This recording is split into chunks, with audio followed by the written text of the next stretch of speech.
Halo Pak Felix, kami dari kelompok 5 yang beranggotakan saya, Alexandrina Nicoleska Dias. Saya Angelina Elisi Majaya.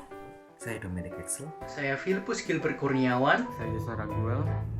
Melalui video ini kami akan membagikan hasil refleksi kami tentang menjadi warga negara yang baik sebagai hasil pembelajaran dari mata kuliah kewarganegaraan untuk 1 semester yang telah berlalu ini.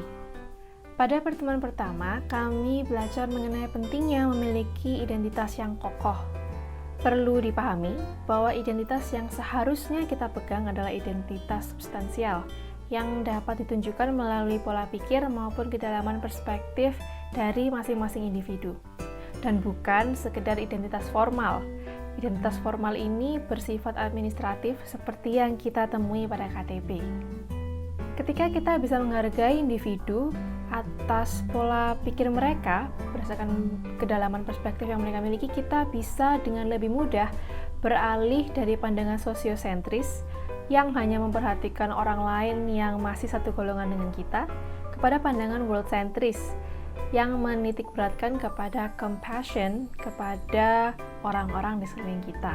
Ketika kita berhasil memiliki pandangan world-centris dan universal compassion, maka kita akan belajar untuk melihat sudut pandang lain yang berbeda dengan yang kita miliki.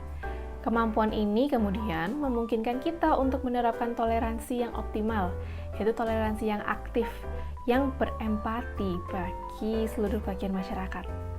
Contohnya adalah dengan menghormati tradisi teman-teman kita yang berasal dari latar belakang budaya yang berbeda, atau bahkan turut mempelajari serta merayakannya dengan mereka. Saya akan membahas tentang etika dan politik.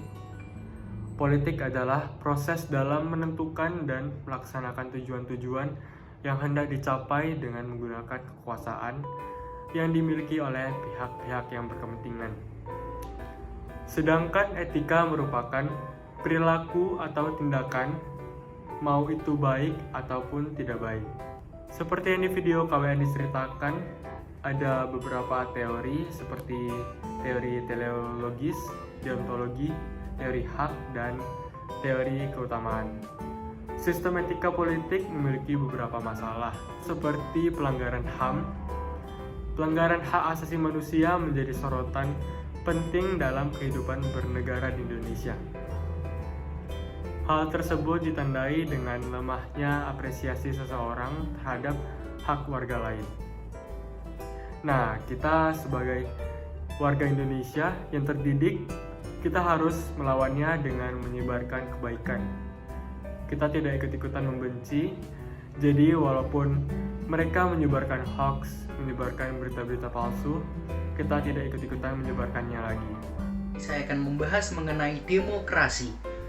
Demokrasi yang berasal dari kata demos yang berarti rakyat dan kata kratos yang berarti kedaulatan, sehingga dapat saya simpulkan makna sesungguhnya dari demokrasi adalah kedaulatan terhadap rakyat.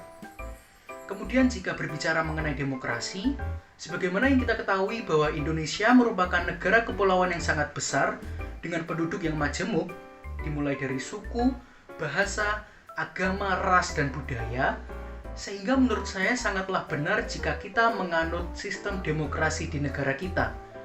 Karena keanekaragaman di Indonesia ini sangat banyak, akibatnya banyak entitas atau hal-hal yang harus dipertimbangkan dan disesuaikan antar satu sama lain. Kemudian persoalan yang sering kali terjadi di Indonesia yaitu adanya diskriminasi terhadap sebuah golongan yang mengatasnamakan sebuah agama. Kemudian adanya kecurangan dalam pemilu juga menjadi salah satu contoh perilaku yang mencoreng nilai serta prinsip dari demokrasi.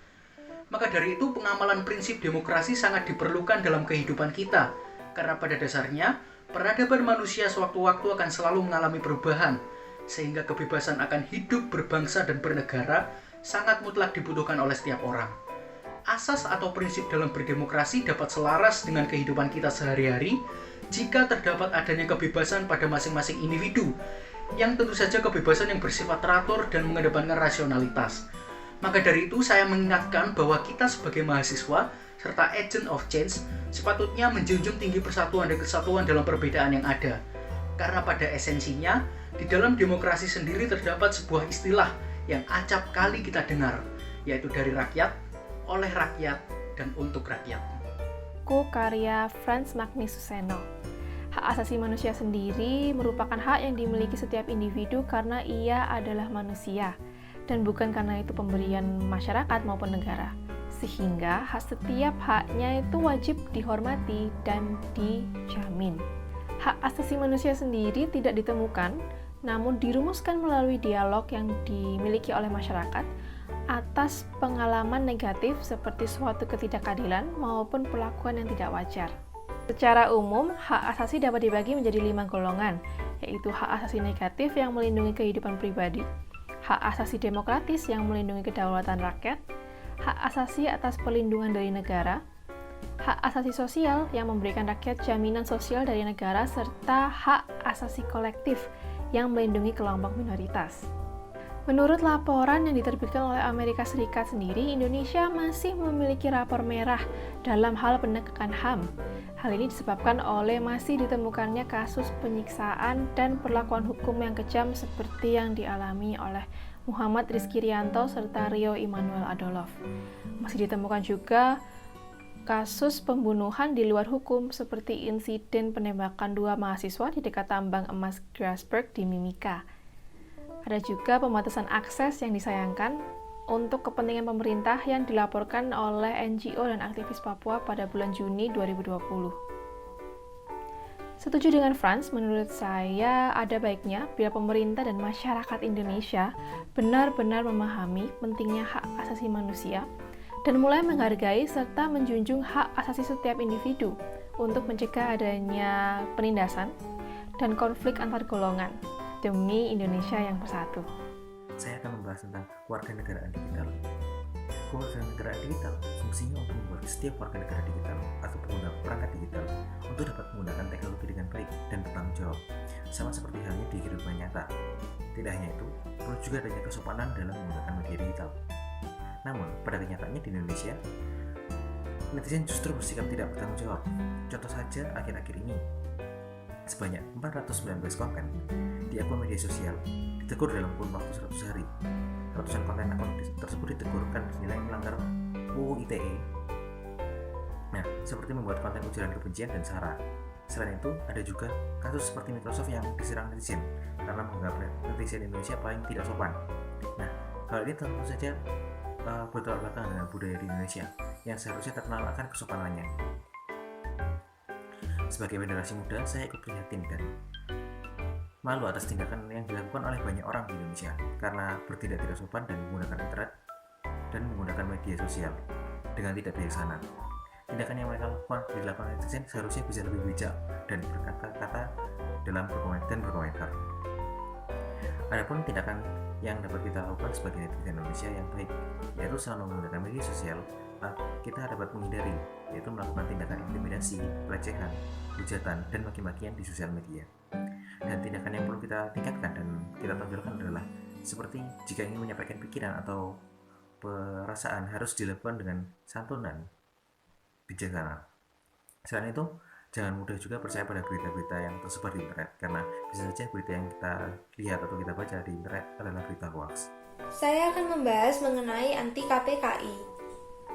Pertama, ada korupsi yang merupakan penyelewengan atau penyalahgunaan uang negara untuk keuntungan pribadi atau orang lain. Contohnya adalah KPK tetapkan tersangka baru korupsi pengadaan tanah di Munjul DKI Jakarta. Dampak dari adanya korupsi di sini adalah ekonomi, sosial, kemiskinan, politik, penegakan hukum, dan lain-lainnya. Kedua, ada perundungan yang merupakan perilaku tidak menyenangkan baik secara verbal, fisik, ataupun sosial, baik di dunia nyata maupun dunia maya, yang membuat seseorang merasa tidak nyaman, baik dilakukan secara perseorangan maupun kelompok. Contohnya adalah personal trainer di Surabaya tusuk temannya hingga tewas karena dendam sering dibully. Ketiga, adanya kekerasan seksual yang merupakan perbuatan merendahkan, menghina, menyerang, atau lainnya terhadap tubuh, hasrat seksual secara paksa.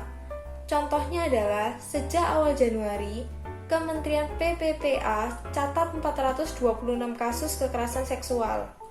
Oleh karena itu, terdapat adanya RUU Penghapusan Kekerasan Seksual yang dijelaskan pada pasal 3 mengenai tujuannya. Dan yang terakhir adalah intoleransi, yang merupakan pola pikir yang mengabaikan seluruh nilai dalam toleransi, yaitu perasaan empati. Contohnya yang terbaru adalah beberapa waktu lalu di SMKN 2 Padang, Sumatera Barat, seorang siswi non-muslim diwajibkan mengenakan jilbab oleh sekolah tersebut. Dari penjelasan tadi, tentu saja masih banyak lagi kasus atau tindakan yang tidak sesuai dengan anti-KPKI. Oleh karena itu, mari kita sebagai generasi muda membekali diri dengan ilmu dan pengetahuan sebanyak-banyaknya yang tentunya bersumber jelas. Dan jangan lupa, salam toleransi.